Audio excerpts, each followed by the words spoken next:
O anak, kain ka muna.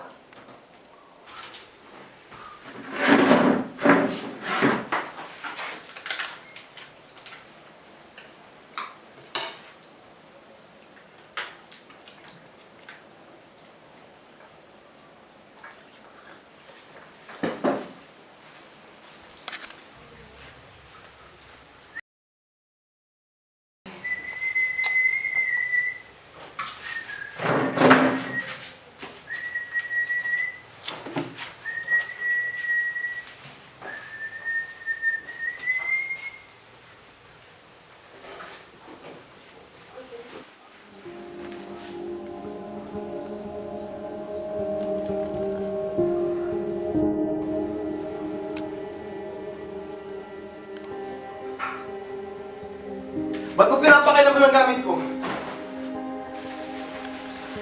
Bakit kami ganyan? Kailan ka pa natutong gumamit yan?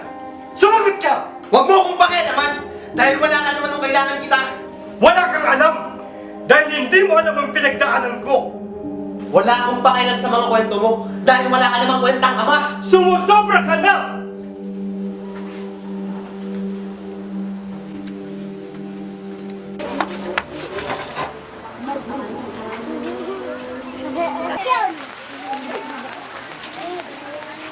Taguulan! Yunin!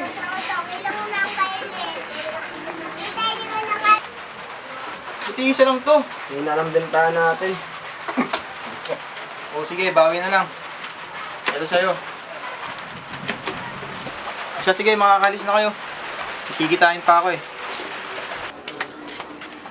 Sir, dito po yun, sir.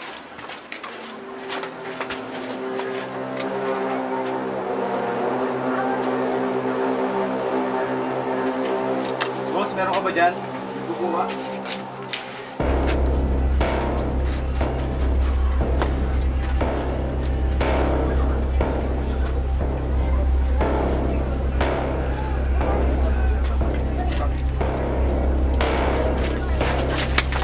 Boss, takbo!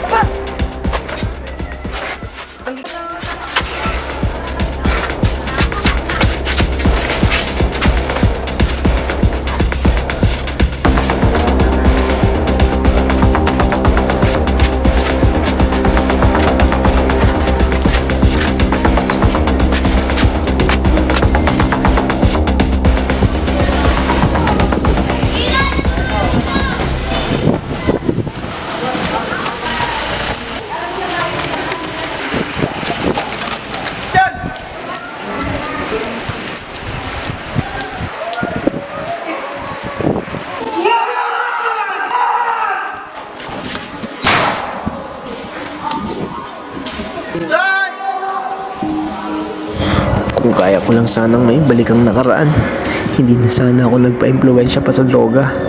Pero wala na, mukhang huli na ang lahat.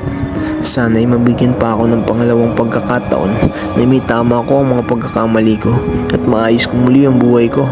Hindi ko man maibabalik ang nakaraan, hindi naman siguro yun lang para maging mabuting muli. Gagamitin ko ang karanasan kong ito upang magbigay aral sa mga kabataan at nang hindi rin sila maligaw ng landas na kagaya ko. Ako si Edgar, nalulong sa droga at nagpa-impluwensya sa kasamaan. Hindi ko sadyang napatay ang tatay ko, kaya sana huwag niyo akong tularan.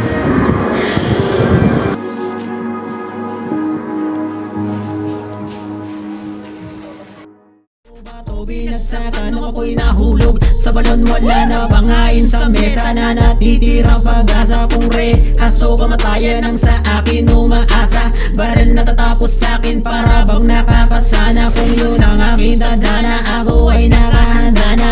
Alang-alang sa pamilya ay handang makapagsabayan. Buwis buhay na diskarte, loob ko ay tinibayan. Alam kong merong hangganan, wag nyo na akong tularan. Ito lang ang kinamulatan ko na nagi kong kabuhayan.